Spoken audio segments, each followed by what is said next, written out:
Romanos 12, y dice así la palabra del Señor. Así que, hermanos, os ruego por las misericordias de Dios que presentéis vuestros cuerpos en sacrificio vivo, santo, agradable a Dios, que es vuestro culto racional. No os conforméis a este siglo, sino transformaos por medio de la renovación de vuestro entendimiento, para que comprobéis cuál sea la buena voluntad de Dios, agradable y perfecta. Digo pues, por la gracia que me es dada, a cada cual que está entre vosotros, que no tenga más alto concepto de sí que el que debe tener, sino que piense de sí con cordura, conforme a la medida de fe que Dios repartió a cada uno. Porque de la manera que en un cuerpo tenemos muchos miembros, pero no todos los miembros tienen la misma función, así nosotros, siendo muchos, somos un cuerpo en Cristo, y todos miembros los unos de los otros. De manera que, teniendo diferentes dones, según la gracia que nos es dada, si el de profecía, úsese conforme a la medida de la fe, o si de servicio, en servir, o el que enseña, en la enseñanza, el que exhorta, en la exhortación, el que reparte con liberalidad, el que preside con solicitud, el que hace misericordia con alegría.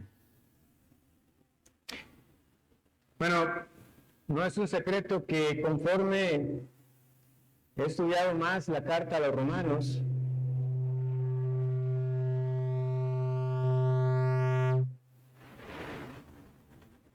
¿me paso?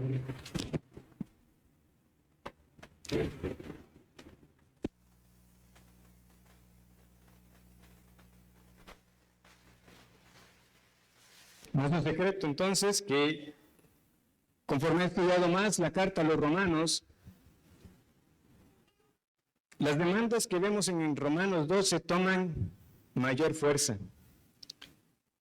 Porque como vamos a ver esta tarde, Pablo argumenta que nosotros mismos debemos ser como el sacrificio vivo al Señor cuando consideramos sus misericordias. Y también, y por implicación, poner esos dones al servicio de la iglesia en la cual Él nos hace parte. Para entender ese argumento y las implicaciones es necesario entender el contexto general de la Escritura, pero no se preocupen, yo no voy a ir por cada capítulo de Romanos, estoy muy consciente que no sería realista, pero debemos notar lo que Él está diciendo en el versículo 1, dice, ¿así que después de qué?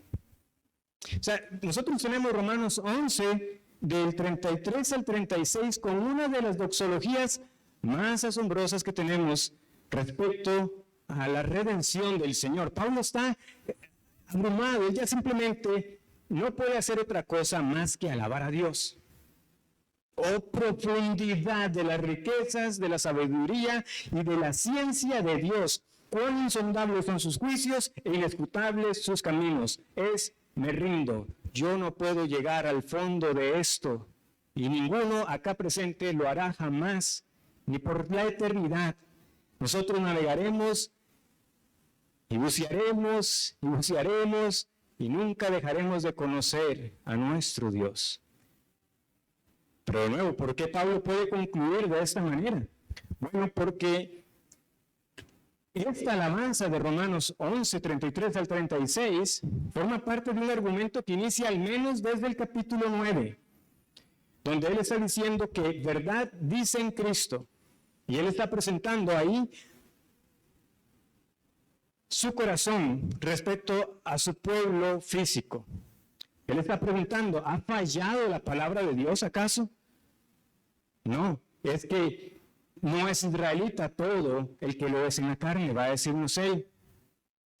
Y este capítulo en particular es de gran trascendencia porque ustedes van a notar que a partir del versículo 15, él está citando esta respuesta que el Señor le dio a Moisés en su momento. Tendré misericordia del que yo tenga misericordia, y me compadeceré del que yo me compadezca. Así que no depende del que quiere ni del que corre, sino de Dios que tiene misericordia. Tengan eso en mente. Él está apelando a la misericordia de Dios aquí.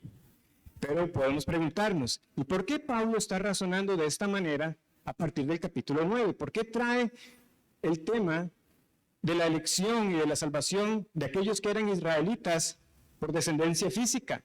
Bueno, porque usted va un capítulo atrás y se encuentra con Romanos 8, con una cadena de salvación, con declaraciones segurísimas acerca de lo que el Señor hace, una tras otra. No hay condenación para los que están en Cristo Jesús, que hemos sido adoptados por Dios, se nos ha dado el espíritu de adopción por el cual clamamos, Abba, Padre.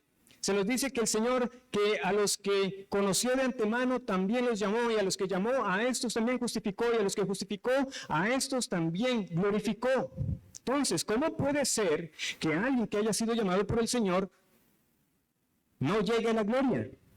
Falló el plan de Dios, y es por eso que Pablo tiene que destacar, no, es que la elección divina también tiene que ver con aquellos que creían que eran parte del pueblo del Señor simplemente porque eran hijos físicos de Abraham. Pero es que no basta con ser hijo físico de Abraham. Y eso es lo que está razonando ahí. Y de nuevo, y uno se pregunta, ¿y por qué Pablo está tratando acerca de esta seguridad de la salvación en el capítulo 8? Por eso les digo, es bueno tener ese contexto amplio de este servicio cristiano o de esta diaconía, que es la palabra que tenemos ahí en el griego, de por qué es que el Evangelio nos llama a nosotros a servir. ¿Por qué el requisito esencial para servir a Dios es haber sido primeramente salvado por Él? Y que lo que hacemos es una respuesta en agradecimiento a esa gran salvación. La única persona que puede servir a Dios es quien ha sido perdonado, libertado del pecado para ser ahora siervo de justicia. Y ese es el desarrollo que estamos viendo en la carta, ¿verdad? Romanos, desde el capítulo 1, Pablo nos dice por qué está escribiendo la carta. Él nos está diciendo que él tenía ese gran deseo de verlos, pero había sido impedido. ¿Y de qué manera había sido impedido? Cuando usted lee el libro de los Hechos, ve que en ocasiones el Espíritu impedía a Pablo que llegara a un cierto lugar. Luego, Pablo, que quiere ir a Roma,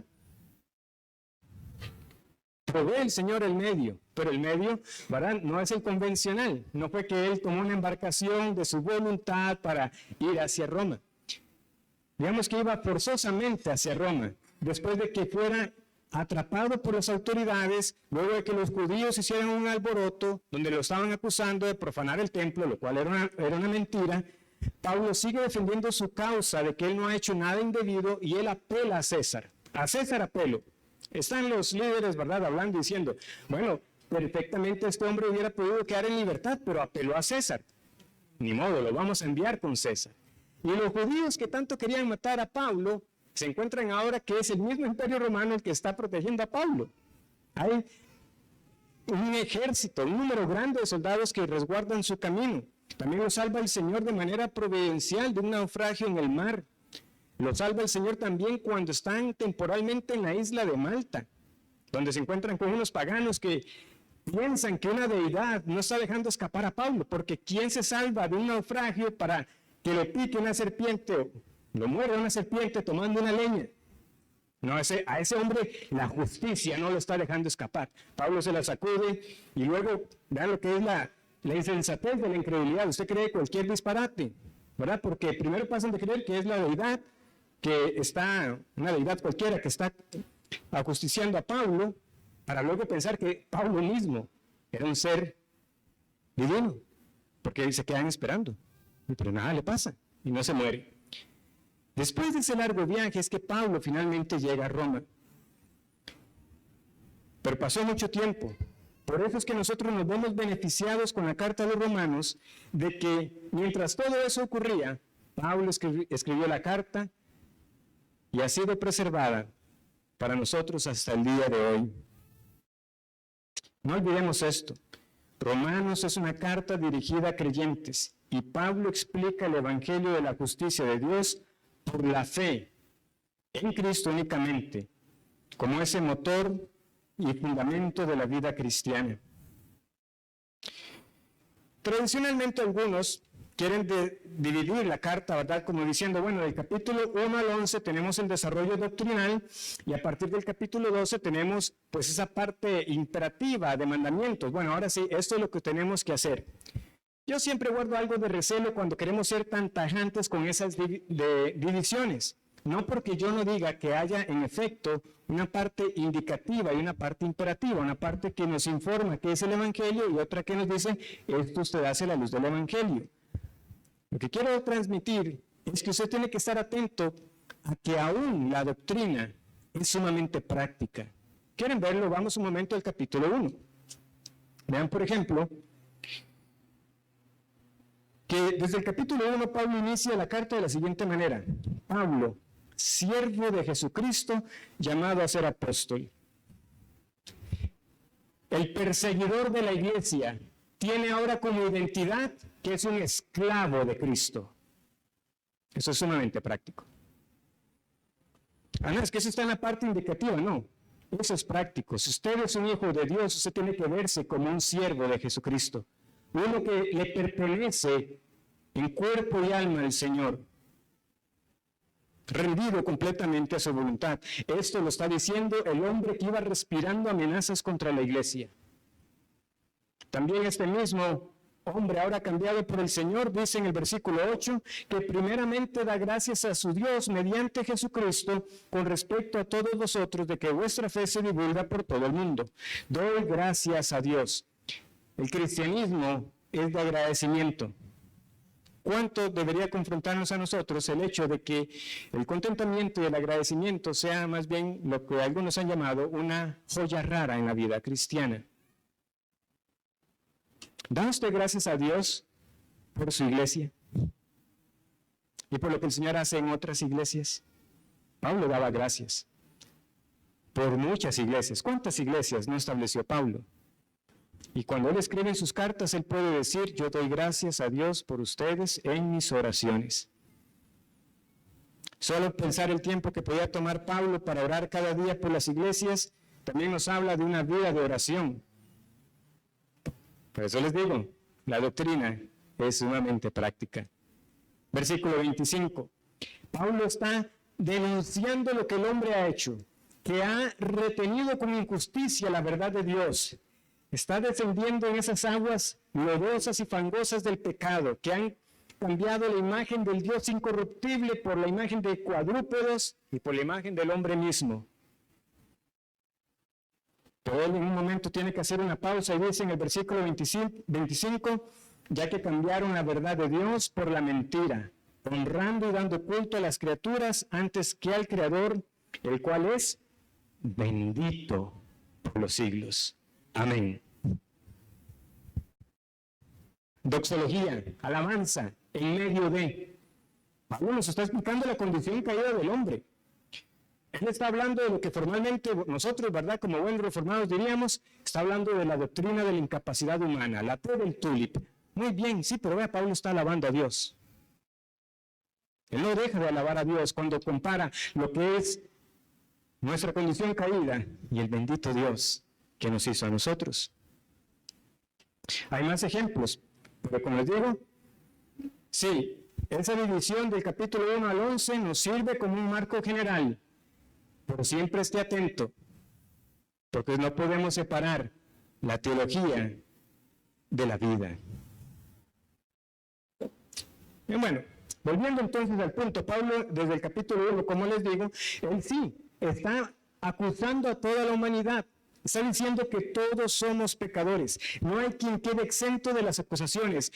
Son culpables los gentiles que no tenían la ley, son culpables los judíos que tenían la ley, son culpables los que pecan contra Dios, evidentemente, pero también son culpables en los que se alegran en las maldades de otros. Son culpables también aquellos que piensan que tienen una vida moralmente recta, que no son tan pecadores como los demás.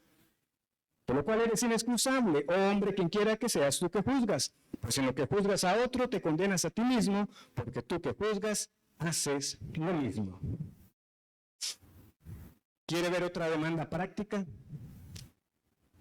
A pesar de nuestra condición pecadora contra Dios, a pesar de nuestra rebeldía, dice Pablo en el versículo 4, o menosprecias las riquezas de su benignidad, paciencia y longanimidad, ignorando que su benignidad te guía al arrepentimiento.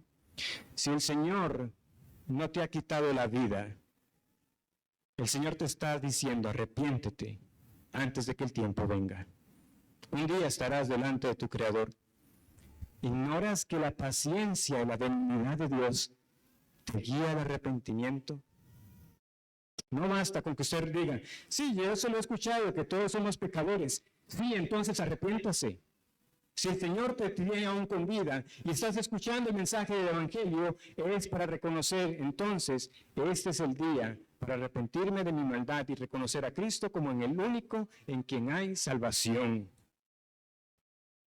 ¿Cómo puede ser entonces el pecador salvo? Si todos hemos pecado, si no hay quien haga lo bueno, si todos nos desviamos y a una nos hicimos inútiles, buenos para nada. Oh, bendita riqueza de la gracia de nuestro Dios. Es por la justicia de Cristo que se nos atribuye, que se nos cuenta a nuestro favor. Romanos capítulo 3 nos dice que somos justificados gratuitamente por su gracia, mediante la redención que es en Cristo Jesús, a quien Dios puso como propiciación por medio de la fe en su sangre, para manifestar su justicia, a causa de haber pasado por alto en su paciencia los pecados pasados. Es así como podemos ser salvos. Es por aquel Cristo que murió en la cruz. Usted reconoce a ese que vivió una vida inocente, como memorizamos esta semana, que al que no conoció pecado, Dios lo hizo pecado para que nosotros fuésemos hechos justicia de Dios en él. Y usted lo cree. Usted lo cree que solamente en él tiene la justicia que nunca pudo haber vivido ni ganado por su cuenta, pero en Cristo la tiene. Y usted se aferra a ello. Y Cristo y su justicia ahora es suya. Dios lo cuenta a usted inocente. Él es la propiciación por nuestros pecados. La ira de Dios es apaciguada, porque el Cordero recibió el castigo en nuestro lugar. No es por obra, sino por la fe. Es una de las grandes conclusiones que nos señala el apóstol. Versículo 28 del capítulo 3, concluimos pues que el hombre es justificado por fe sin las obras de la ley. Pero hay más. Ahora que somos justificados, luego que se nos demuestra en el capítulo 4 que en efecto por la fe somos hijos de Abraham,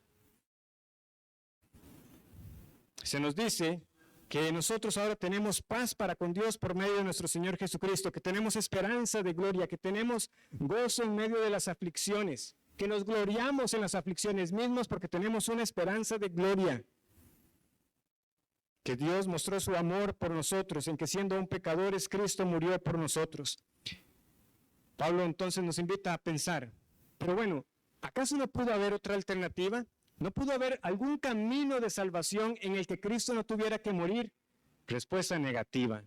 Era la única manera. ¿Por qué? Porque era necesario que viniera Jesús como un segundo Adán a deshacer las obras del primer Adán. Y eso es lo que a partir del versículo 12, capítulo 5, se nos desarrolla. El primer Adán trajo la muerte y el pecado. El segundo Adán trajo la abundancia de la gracia y el don de la justicia. Pero muy pronto el Espíritu Santo llevó a Pablo a hacer una aclaración muy importante. Recuerden, ¿verdad? Doctrina, implicaciones prácticas, están siempre muy de la mano. Conocidísimos versículos, ¿verdad? Capítulo 6. ¿Qué pues diremos? ¿Perseveraremos en el pecado para que la gracia abunde? Una de las respuestas más contundentes que encontramos en Romanos, no, de ninguna manera. Porque los que hemos muerto al pecado, ¿cómo viviremos aún en él? De la mente al corazón. Yo no puedo seguir viviendo en el pecado. Eso fue lo que llevó a mi Señor a la cruz. Es inconsecuente tomar el mensaje de la gracia para vivir en el pecado. Si hemos entendido el Evangelio, hemos entendido nuestra identidad en Cristo. No somos libres del pecado para vivir como nuestros propios amos.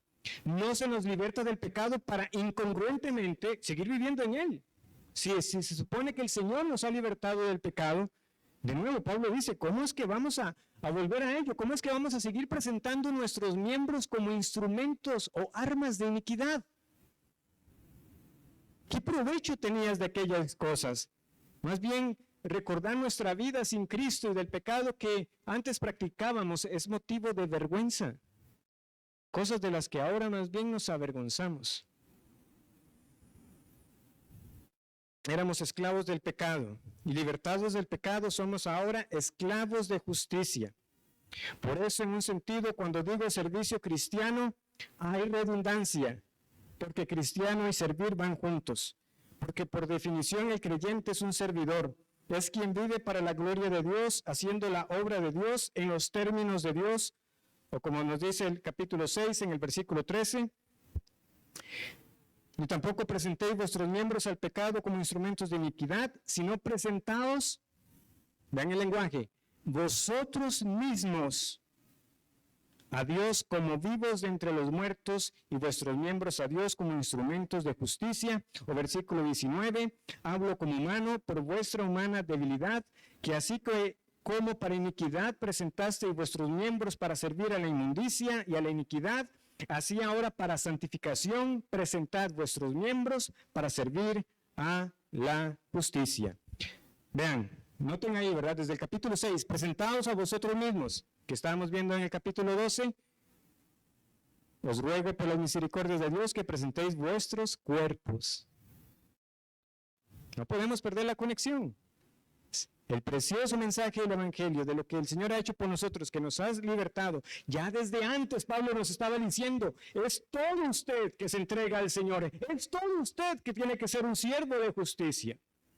Pero de nuevo, como somos a veces lentos para aprender, Pablo sigue exponiendo acerca de la justicia por la fe en Cristo, sigue exponiendo acerca de la seguridad de salvación. Él está consciente de la lucha contra el pecado que tenemos, que el capítulo 7, ¿verdad? Es este miserable de mí, ¿quién me librará de este cuerpo de maldad? Pero Pablo tiene esperanza. Él sabe que para los que están en Cristo no hay condenación. Él sabe que los que están en Cristo tienen el Espíritu. Sabe que por el Espíritu podemos hacer morir las obras de la carne. Otra implicación, otro imperativo en la parte doctrinal, diríamos. O matamos el pecado nos matará a nosotros. Y es así entonces como cerramos el círculo, ¿verdad? Como llegamos a ese capítulo 8 que les decía era la antesala de la argumentación del capítulo 9 al 11. ¿Qué capítulo más glorioso, hermanos? Es el capítulo 8 de Romanos. Da esperanza en esta batalla que no tiene tregua. Si llamados por Dios, también justificados, y también seremos glorificados. La preciosa cadena dorada de la salvación nos garantiza que el Dios que nos llamó, en efecto, nos llevará a la gloria, que seremos transformados. Por ahora gemimos, pero un día se manifestará, y nada nos podrá separar del amor de Dios que es en Cristo Jesús. Por lo cual estoy seguro que ni la muerte, ni la vida, ni ángeles, ni principados, ni potestades, ni lo presente, ni lo porvenir, ni lo alto, ni lo profundo, ni ninguna otra cosa creada nos podrá separar del amor de Dios que es en Cristo Jesús, Señor nuestro. Eso es la garantía de la vida cristiana. Por eso les digo que Pablo entonces es con gran dolor que está diciendo, esto yo lo quisiera también para mis hermanos en la sangre. Pero yo soy consciente que no es de todos la fe. La palabra de Dios no ha fallado. Los verdaderos israelitas lo son por la fe. ¿Y por qué hay unos que han creído y otros no? Porque Dios tiene misericordia de quien quiere tener misericordia y se compadece de quien se quiere compadecer. No se compadeció de Faraón. No se compadeció de Esaú. Se compadeció de Jacob. Se compadeció de usted y de mí.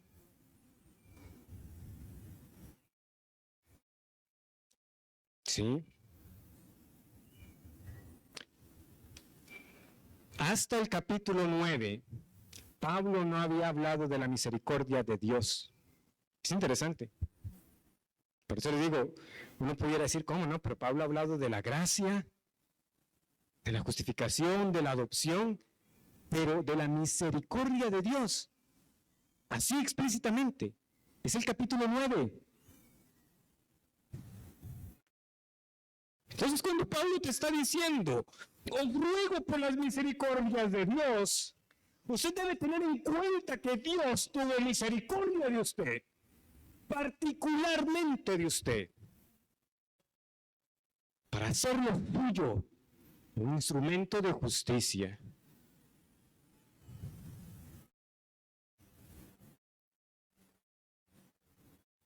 La palabra de Dios no ha fallado.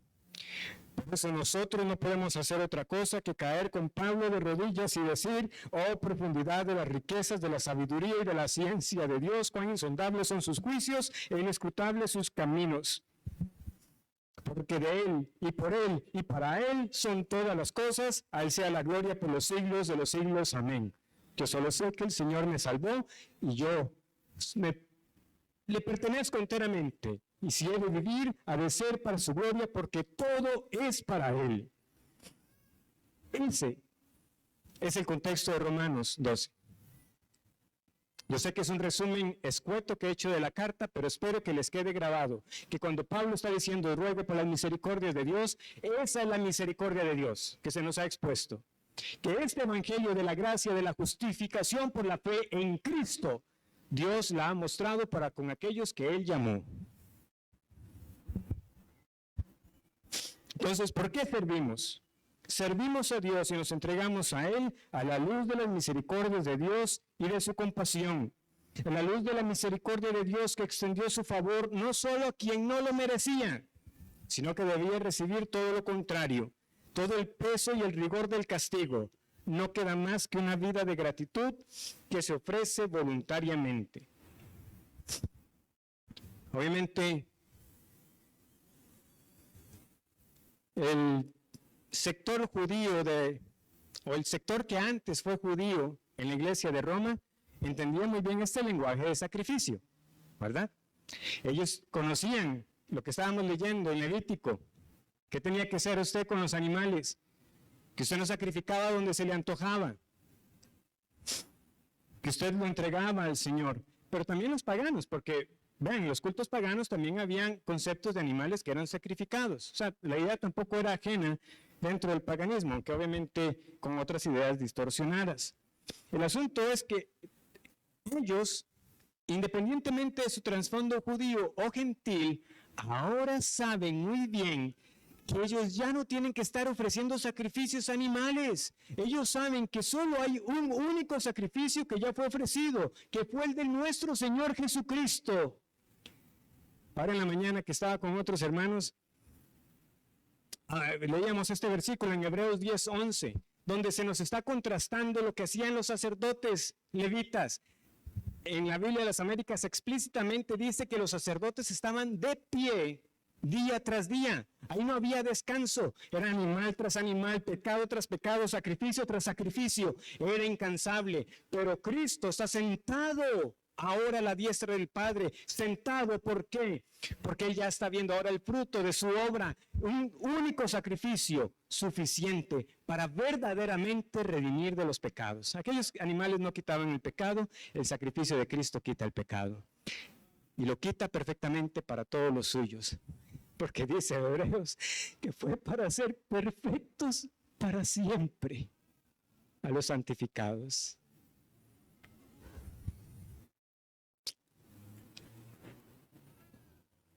Entonces, ¿qué hacemos nosotros? ¿Lamentarnos de que ya no tenemos que matar animales? No, qué agradecidos debemos estar que hoy yo no estoy aquí delante de ustedes degollando un animal, sino que somos nosotros los que ahora nos entregamos como sacrificio vivo. No para ganar la salvación, sino porque, como leemos en los Salmos, Señor, ¿y con qué pagaré por todos tus favores? Tomaré la copa de la salvación e invocaré el nombre del Señor. O sea, yo me entrego. Ciertamente esta frase culto racional que tenemos aquí, muchos la emplean en el contexto del principio regulador para dar a entender, ¿verdad? Porque racional no suena a mente. Entonces, bueno, que el culto que ofrecemos al Señor es un culto con sentido, un culto con orden. pensado que involucra nuestro intelecto y no solamente emociones fabricadas. Está bien, eso es cierto, pero el versículo aquí es mucho más amplio, es mucho más amplio, es toda nuestra vida. Vean, aquí se está hablando de toda nuestra vida. O sea, usted se entrega al Señor como sacrificio vivo, que es vuestro culto racional. Usted no se entrega al Señor solamente el domingo en el tiempo del culto. Usted le pertenece al Señor 24/7. Toda nuestra vida tiene que ser de adoración a Dios. Esa es la conclusión lógica. Comenta un pastor que dice que muy a menudo nosotros decimos que venimos el domingo a adorar a Dios, cuando sería más apropiado decir que venimos a continuar adorando a Dios. Pero ahora con mis hermanos. El culto al Señor sigue siendo un tiempo especial. Hay algo que solamente se puede hacer en el culto del domingo que usted no puede hacer a solas en su casa. Eso es cierto y debemos apreciar y tener en alta estima las convocatorias cada domingo, el Día del Señor. Pero como comenta otro pastor, el servicio cristiano toca la médula de lo que Cristo hizo y define lo que nosotros somos. El servicio cristiano es hacer lo que Cristo manda en su palabra las 24 horas al día. Entonces sí, distinguimos entre aquello que Dios regula, pero también tenemos la ley de Dios como regla de vida. Usted vive para el Señor según su palabra. ¿Solamente el domingo? ¿Solamente en el culto? No. Todo tiempo. Porque si yo soy un sacrificio vivo para el Señor, realmente, hermanos, si nosotros entendiéramos el Evangelio, nos viéramos confrontados en cómo estamos viviendo, constantemente nosotros deberíamos estar evaluando lo que hago y lo que digo. ¿Es lo que está trayendo más gloria a Dios?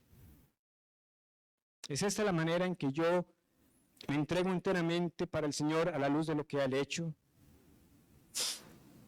En Romanos 12:1 no hay restricciones en cuanto al tiempo o lugar.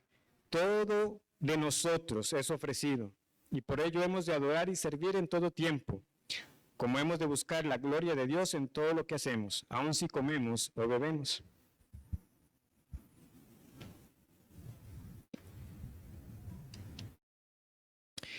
Otras consideraciones.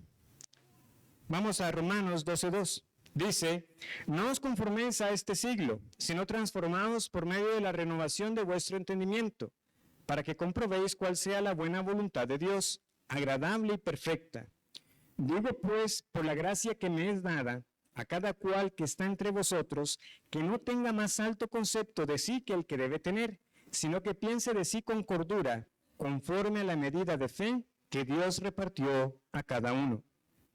Primero, debemos renovar nuestro entendimiento con la palabra de Dios.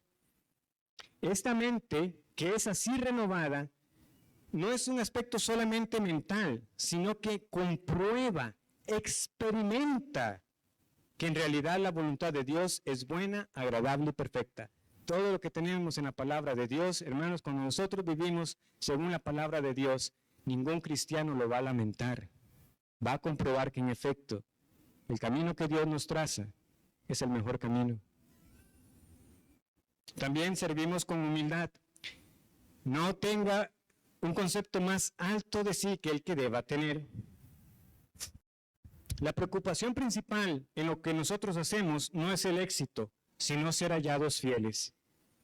Una de las dificultades en servir es la mentalidad de que yo estoy para que otros me sirvan. O mi orgullo y tendencia en ponerme por encima de los demás, en lugar de estimar a los demás como superiores a mí mismo. Pero no, Pablo nos dice que cada uno piense de sí con cordura, conforme a la medida de fe que Dios repartió a cada uno. Vean, hasta el apóstol Pablo tuvo que aprender esto, ¿verdad? Cuando tuvo el aguijón en la carne. Él dice, ¿verdad? Que para que no quiero parafrasear, vamos un momento a 2 Corintios. Creo que es gloria la palabra. La grandeza, sí, versículo 7. Y para que la grandeza de las revelaciones no me exaltase desmedidamente. Lo que sea que haya sido ese aguijón, el Señor lo envió para que Pablo se mantuviera humilde.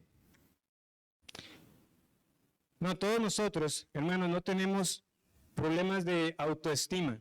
Usualmente más bien el problema es que nos estimamos más de lo que debemos. Estamos siempre más preocupados por nosotros, lo que yo quiero, lo que deseo, más que en lo que los otros necesitan y en qué les puedo servir. Pero el servicio cristiano, nuevamente, a la luz del servicio que Cristo hizo, de su obra, siendo Dios glorioso, descendió para habitar en medio de este mundo pecador.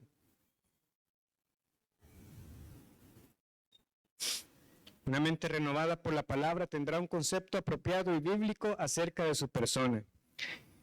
Y tercero, notemos que el don viene de Dios, ¿verdad? Dice que cada uno tenga ese concepto apropiado conforme a la medida de fe que Dios repartió a cada uno.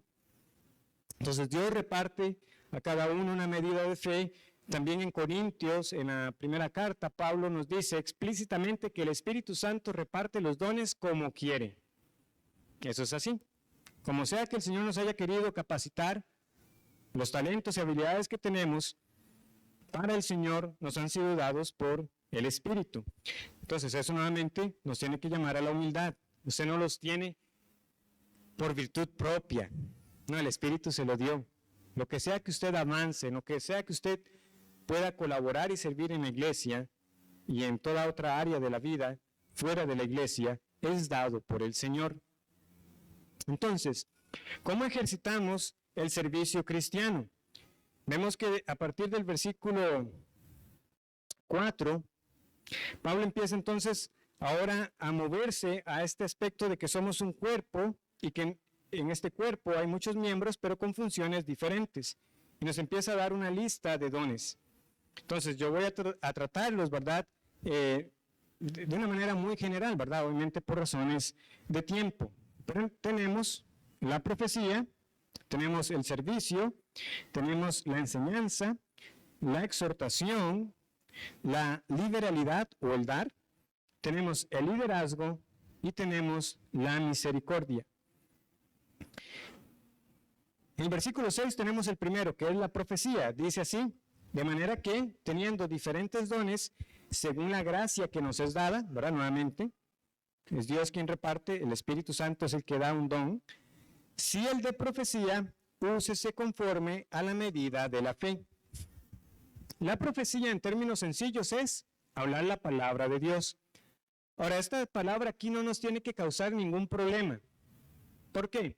Bueno, por dos razones. Primero, si Pablo está hablando exclusivamente del don de la profecía, como aquel que tuvo, por ejemplo, Agabo todavía en los días del Nuevo Testamento, donde había un carácter predictivo, no pasa nada. Simplemente estamos reconociendo que sí, el Espíritu Santo quiso dar ese don de profecía para un tiempo particular en la iglesia. Pero yo creo que conviene que recordemos que realmente gran parte de la profecía bíblica no se centra en ese aspecto predictivo, sino que profetizar era traer la palabra de Dios al pueblo, era recordar los mandamientos del Señor, era exhortar, consolar e instruir. Y eso el Señor lo sigue supliendo todavía hasta hoy por medio de los pastores que Él nos da. Obviamente, por los días que vivimos, nosotros vamos a rehuir de ese título porque no es el que se aplica. Nosotros hablamos de pastores, no de profetas. Aunque haya algunos que quieran llamarse así hoy, pero sabemos que no lo son. Segundo, tenemos el servicio. Dice el versículo 7, o si de servicio en servir. Dado que la palabra aquí es diaconía, hay autores que sostienen que Pablo exhorta particularmente a los que tienen este don o que están calificados para esto, que lo ejerzan. Pudiera ser que aquí Pablo está diciendo que aquellos que particularmente se distinguen por servir, este servicio a los necesitados, este servicio a la mesa del Señor, que lo hagan. ¿Por qué? Porque el diaconado es algo honroso. Y todo varón debería plantearse este oficio en algún momento de su vida, porque sabemos que está llamado como oficio solamente a los varones. Entonces yo quiero preguntarle a los varones acá, o sea, ¿ha considerado alguna vez el ser diácono? ¿Por qué? Porque es algo bueno. Es un grado honroso que se gana delante del Señor. Pero si no, como les digo, aun si no estuviéramos hablando de esta calificación particular del oficio del diaconado, podemos reconocer que el Señor, tanto a hombres como mujeres, puede darles un don de servicio y que por lo tanto son los que más activamente están trabajando de cerca con el cuerpo diaconal, preguntando y viendo qué puedo hacer. También tenemos un ministerio o don de la enseñanza. Dice que el que enseña en la enseñanza. A diferencia del don de profecía, ¿verdad?, que se nos mencionó en el versículo 6, la labor de la enseñanza sí vemos que permanece hasta ahora sin ningún problema. ¿Por qué? Porque a través de la predicación, el Señor nos instruye con aquellos a quienes ha dado ese don de enseñar. Y de hecho, la aptitud para enseñar es el requisito que básicamente distingue a un diácono de un anciano. ¿Qué distingue a un anciano de un diácono? El anciano tiene que ser apto para enseñar. Entonces debemos esperar en aquellos que son pastores que el Espíritu Santo les haya dado el don para enseñar. Es que no puede ser de otra.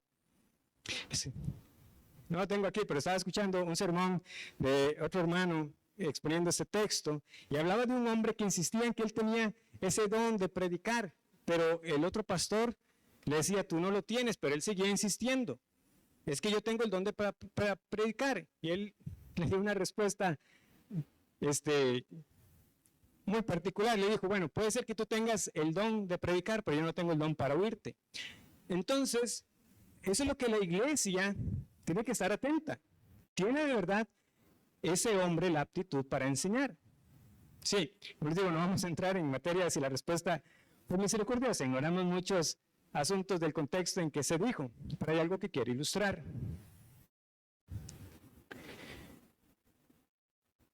El Señor va a dar ese don. ¿Por qué? Porque la iglesia lo necesita.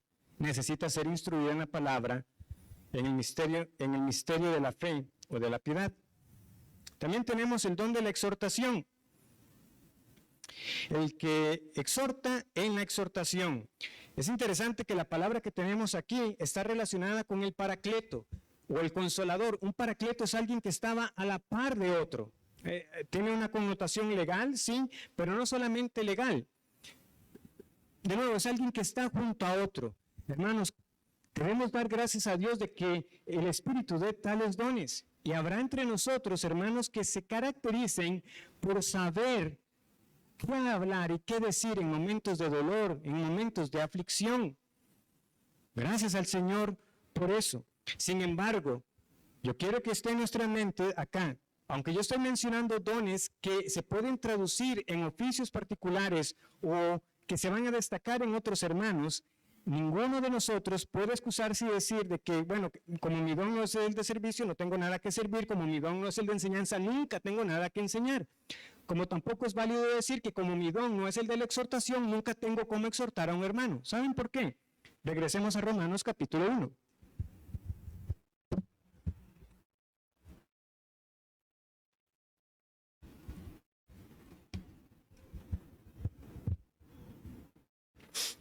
Dice así, porque deseo veros para comunicaros algún don espiritual, a fin de que seáis confirmados. Esto es, vean lo que dice Pablo, para ser mutuamente confortados por la fe que nos es común a vosotros y a mí.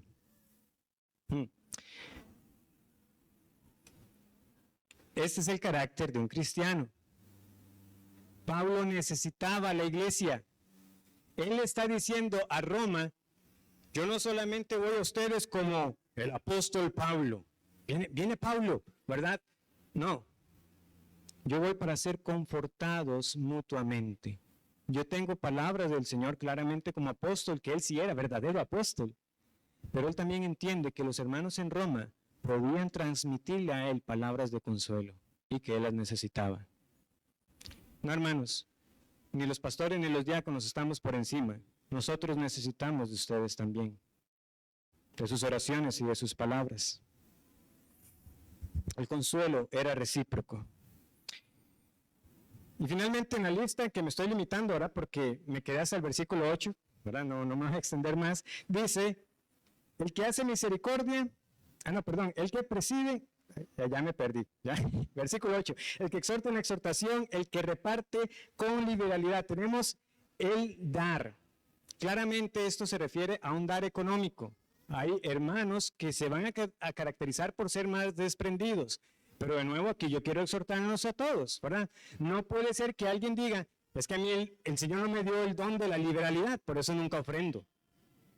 Eso no es lo que el pasaje está enseñando, ¿verdad? Claramente veríamos que sería incorrecto pensar de esa manera.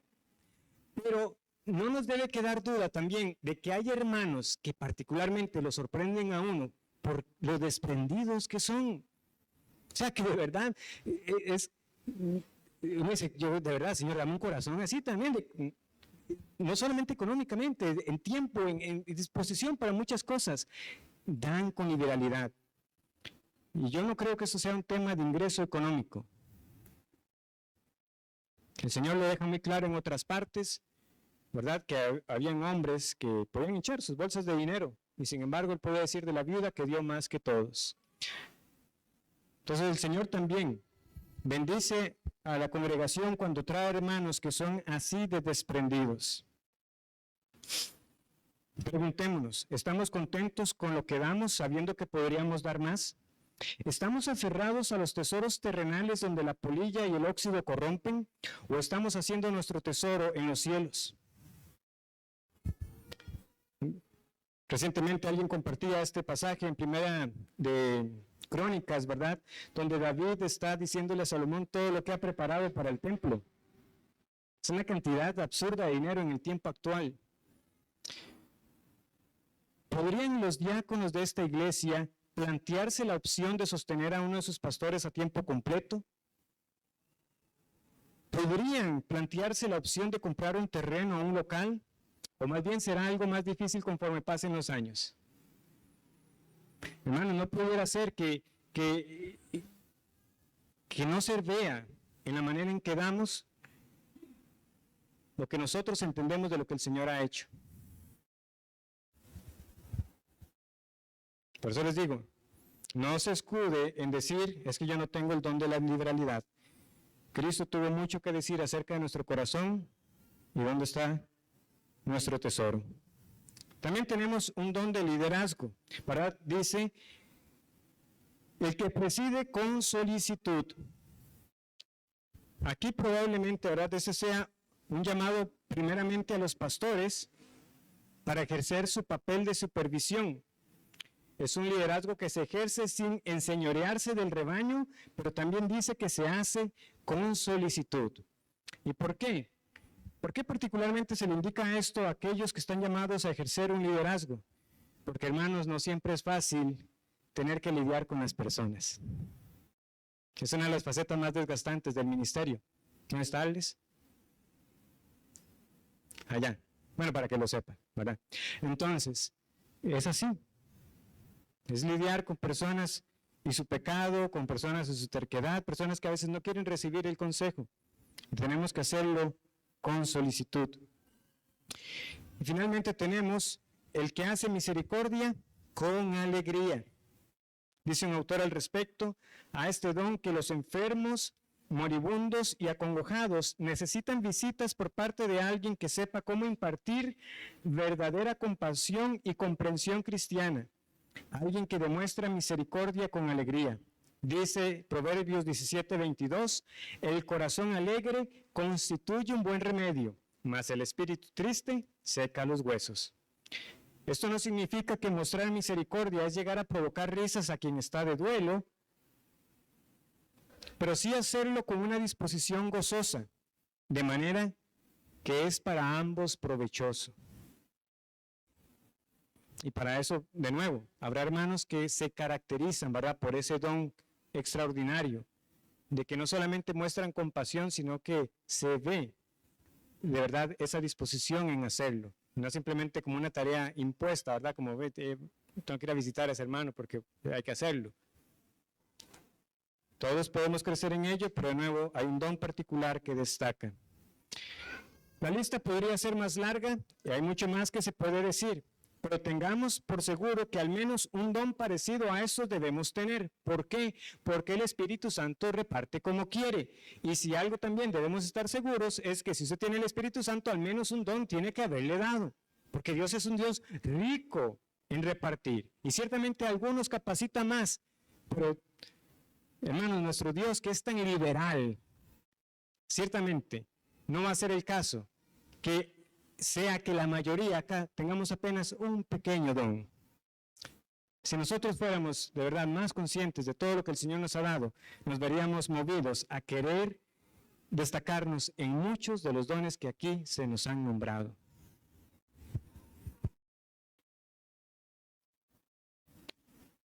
La pregunta no es tanto cuál es mi don, sino cómo puedo seguir sirviendo con amor a mis hermanos redimidos por el mismo Cristo, con el don o los dones que el Espíritu Santo me ha dado para la gloria de Dios. ¿Qué más puedo hacer?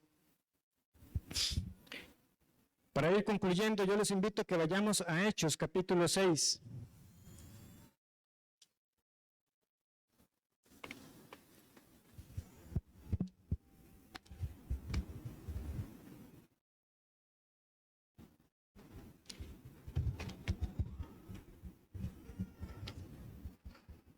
Hechos capítulo 6.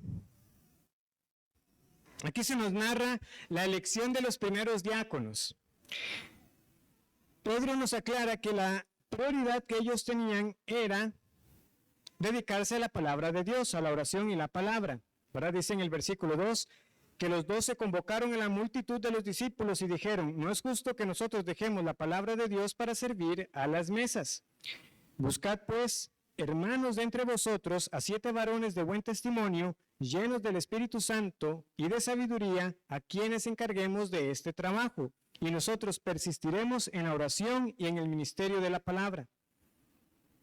Agradó la propuesta a toda la multitud y eligieron a Esteban, varón lleno de fe y del Espíritu Santo, a Felipe, a Prócoro, a Nicanor, a Timón, a Parmenas y a Nicolás, prosélito de Antioquía, a los cuales presentaron ante los apóstoles, quienes, orando, les impusieron las manos.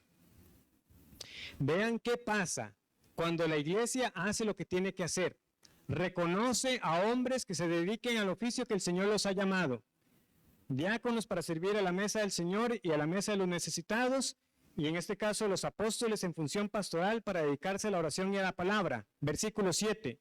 Y crecía la palabra del Señor y el número de los discípulos se multiplicaba grandemente en Jerusalén. También muchos de los sacerdotes obedecían a la fe. Yo escogí Romanos 2 esta tarde, hermanos, para animarlos en el servicio al Señor. Porque hoy el Señor les está dando un pastor y un diácono. Y yo no quiero que esto sea un motivo para que ustedes ahora hagan menos. ¡Qué bien! Y ahora hay un diácono y otro pastor. Ya hay más hombres que oficialmente tienen una tarea impuesta que no pueden escapar y ellos tienen que hacerla. Y yo entonces más feliz sentado en mi silla escuchando la palabra de Dios y viéndolos a ellos hacer lo que tienen que hacer. No, sino que más bien, así como yo sé que entre ustedes ya hay quienes sirven, hoy más sean impulsados para que vean la bendición de que cuando cada uno está poniendo sus dones al servicio, la iglesia de Dios rebosa de vitalidad. La iglesia de Dios se ve entonces todavía con mayor posibilidad de hacer lo que tiene que hacer, que es ser testigos de Cristo y hacer discípulos hasta lo último de la tierra. Esta iglesia ahora podía tener a hombres que seguían anunciando la palabra del Señor, enfocados en esa tarea particular que tenían. Hermanos, cuando nosotros estamos sirviendo activamente, tengamos por seguro que el Señor traerá bendición a la iglesia. Él seguirá añadiendo los suyos, llamándolos a su tiempo. Aquí estaba el evangelio siendo proclamado. Vean que aquí hasta sacerdotes obedecían a la fe. Hombres que estaban dejando atrás ese judaísmo, ese ritualismo, y estaban viniendo a los pies de Cristo. Esto no es solo de los pastores, esto no es solo de los diáconos. Ya lo he reiterado y estoy seguro que muchos lo han escuchado antes. Diaconía no se usa exclusivamente en el Nuevo Testamento para hablar de diáconos, como los oficiales de la iglesia. Pablo se describió así como diácono. Él llamó a Timoteo o a Tíquico diáconos también, pero ¿qué eran ellos? Pastores. A Febe, Diácono. Es que hay diaconisas en la iglesia. No. Ella servía en la iglesia, lo que se tiene que entender. El entendimiento más natural, porque esa palabra se usa así, una hermana en el Señor que servía. En ese sentido todos somos diáconos, porque está Cristo mismo. Si vamos a Romanos 15, hacia el final de esta preciosa carta, veremos que Pablo usa este título para el Señor Jesús. Leemos en Romanos 15, versículos 8 y 9. Pues os digo que Cristo Jesús vino a ser siervo. Márquenlo ahí. Ahí está, diácono. Cristo vino a ser diácono de la circuncisión para mostrar la verdad de Dios, para confirmar las promesas hechas a los padres y para que los gentiles glorifiquen a Dios por su misericordia. Es Jesús quien ha sido el siervo por excelencia, siendo Rey y Salvador, siendo el Dios glorioso. Vino a habitar en este mundo pecador, como les dije. Y hay un cuadro que todos conocemos. Yo estoy seguro que muchas veces hemos pasado por ahí en el Evangelio de Juan. Él es quien toma el agua, el hebrillo y lava los pies de los discípulos. Si yo, el Señor y Maestro, he lavado vuestros pies, vosotros también debéis lavar los pies los unos y los otros, porque ejemplo os he dado, para que como yo os he hecho, vosotros también hagáis. Cuando entendemos lo que el Señor ha hecho, y saber que Dios en efecto nos está confirmando y nos está conformando cada vez más como Cristo, eso significa que cada vez más deberíamos ser serviciales. Si estamos siendo hechos a la imagen del Hijo, deberíamos ser más serviciales porque eso era nuestro Señor, aunque Él era el mayor entre todos. Porque recordemos que los dones que tenemos no son nuestros, son de la iglesia. El Espíritu Santo los da para la iglesia en la que nos ha puesto. Ahora presentamos, dice un autor, nuestros cuerpos para el servicio del cuerpo mayor, el cuerpo del Cristo al que hemos sido unidos. Hermano Arles, el pastorado es un gran llamado.